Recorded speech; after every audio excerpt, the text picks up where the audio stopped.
70 साल की एक बूढ़ी औरत जिसका पति अभी अभी उसे छोड़कर किसी और दुनिया में चला गया है, जिसका अपने पति के अलावा इस दुनिया में कहने के लिए कोई और नहीं था, बाल बच्चे भी नहीं। पिछले कई दिनों से उसे घर खाली करने के लिए नोटिस पर नोटिस आए जा रही थी।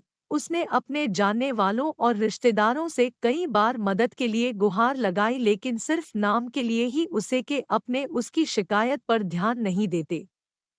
उसकी सहायता के लिए कोई भी आगे नहीं आया। कई लोग तो उसे देखकर ही अपना रास्ता मोड़ लिया करते, बेचारी करे भी तो क्या करे। आखिरकार वह दिन भी जल्दी आ पहुंचा जब उसके फ्लैट के मालिक ने उसको फ्लैट खाली कराने के लिए उसके पास कुछ सिक्योरिटी वाले भेज दिए। बूढ़ी औरत उन हट्टे कट्टे आदमियों को देखकर और भी ज्यादा सहम गई।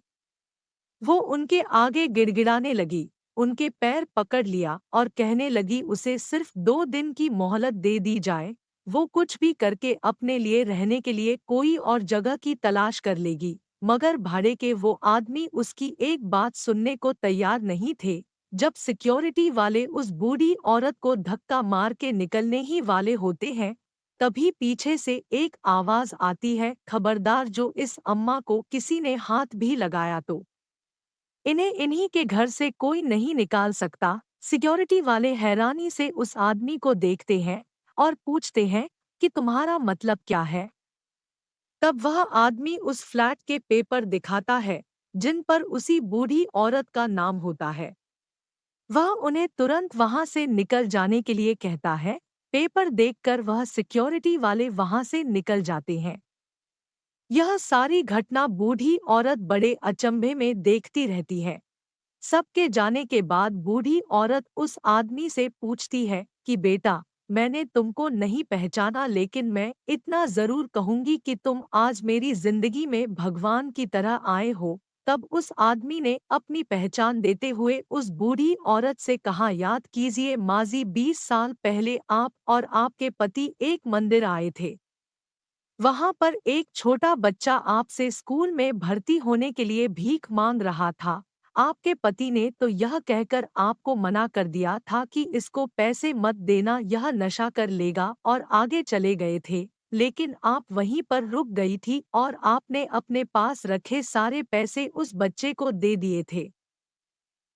आपने आशीर्वाद और एक ताबीज देते हुए उसे कहा था कि भीख मांगने से अच्छा है छोटा मोटा काम करो और अपनी पढ़ाई पूरी करो, तुम्हें भगवान जरूर कामयाबी देगा। माजी मैं वही भिखारी बच्चा हूँ जो आपके बताए रास्ते पर चलकर आज इतना बड़ा हो गया है, एक एस्टेट एजेंट बन गया है और इस काम में बहुत शोहरत और दौलत कमाई है। इसी काम में मुझे इस बात की भी खबर रहती है कि किस दिन कौन सी प्रॉपर्टी खाली करवाई जाने वाली है। जब मैंने आपका नाम इस लिस्ट में देखा तो मुझसे रहा नहीं गया। जो मदद आपने मेरी बरसों पहले की थी वह मैं आपको लौटाने आया हूँ। इसलिए मैंने तुरंत आपका घर खरीद कर आपके नाम कर दिया है। आपने जो ताबीज मुझे उस समय दिया था जिसने मेरी आज तक रक्षा की है, मैं वह आपको लौटाना चाहता हूँ। मैं चाहता हूँ कि यह ताबीज अब आपकी रक्षा करे। हाँ, मेरी एक और विनती है, बुढ़ापे के समय में अगर मैं आपकी लाठी बन पाऊँ तो मैं अपने आप को खुशनसीब समझूंगा। यानी कि अगर आप मेरे साथ रहेगी तो मुझे और अच्छा लगेगा। बूढ़ी औरत यह सब बातें सुनकर बहुत खुश हो जाती है और उसकी आंखों से खुशी के आंसू बहने लगते हैं। इस कहानी से क्या समझ आया, हमें कमेंट करके ज़रूर बताएं।